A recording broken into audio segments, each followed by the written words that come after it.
Hello everyone, কালকে দোল উৎসব তোমরা কে কিভাবে কাটিয়েছো আমাকে কিন্তু কমেন্ট করে জানিও। দেখো, কালকে দোল উৎসবের দিনে চন্দ্রগ্রহণ ছিল, সেই জন্য বাড়ির ঠাকুরকে পুজো দেওয়ার একটা নির্দিষ্ট সময় ছিল। তা আমিও সেই নির্দিষ্ট সময় মতো বাড়ির ঠাকুরকে পুজো দিয়ে দিলাম।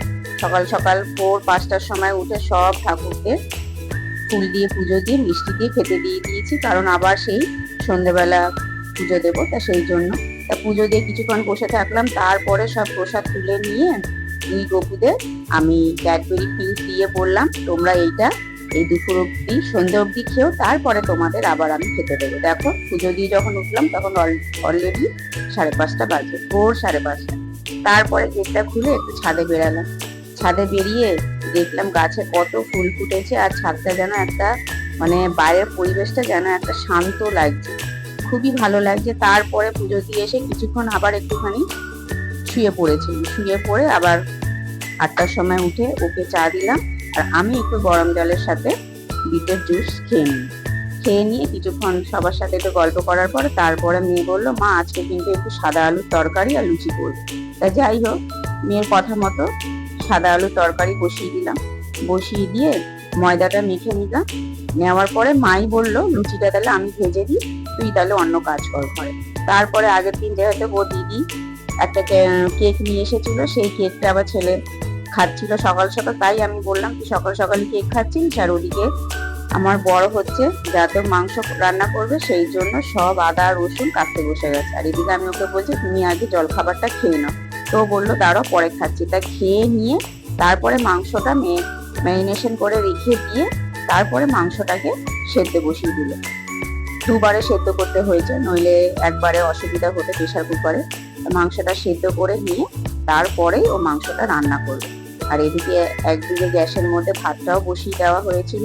তারপরে ওদিকে কালকে সবাই মিলে আমরা হাতে হাতে করেছি, আদা রসুন পেস্টটাও করে নেওয়া হয়েছিল। আর এদিকে যাহাতে স্যালাড খাবে বলে, দুপুরবেলা স্যালাড ছিল না, মেয়ে আবার সঙ্গে সঙ্গে সামনেই বাজারে গিয়ে গাজর শসা আর টক দিয়ে নিয়ে আসলো। আর এদিকে টমেটো পেঁয়াজ সব কাটা রেডি হয়ে গেছে, ওদিকে মাংসের আলুও ভাজা হয়ে গেছে।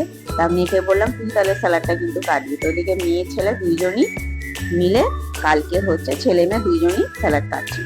ওদিকে মাংসটা রান্না হয়ে গেছে, দিদির মেয়েও চলে আসলো। তারপরে সব ছাদে গিয়ে ওরা আমরাও রেডি হয়ে ছাদে চলে গেলাম, ওরাও আগে চলে গেছিল। আগে গিয়ে ওরা নিজেদের মতো বেলুন ফুলিয়ে চারিদিকে বেলুন ছুটছিল। আর এদিকে আমরাও মেয়ে সব থালার মধ্যে আবির সুন্দর করে সাজিয়ে দিয়েছিল। তারপরে মাকেও বললাম তুমিও মা ওপরে চলে আসো। এদিকে আমিও ওকে একটু সুন্দরভাবে গালে আবির দিচ্ছিলাম, ও আমাকে দিয়ে দিল। তারপরে ছেলে মেয়ে সবাইকে মাখিয়ে মাও চলে আসলো। মাকেও বললাম মা তাহলে দাঁড়াও, তোমার পিঠের মধ্যে আমি সুন্দর করে একটু বসন্ত লিখবো। তা মা বললো ঠিক আছে, কোনো অসুবিধা নেই।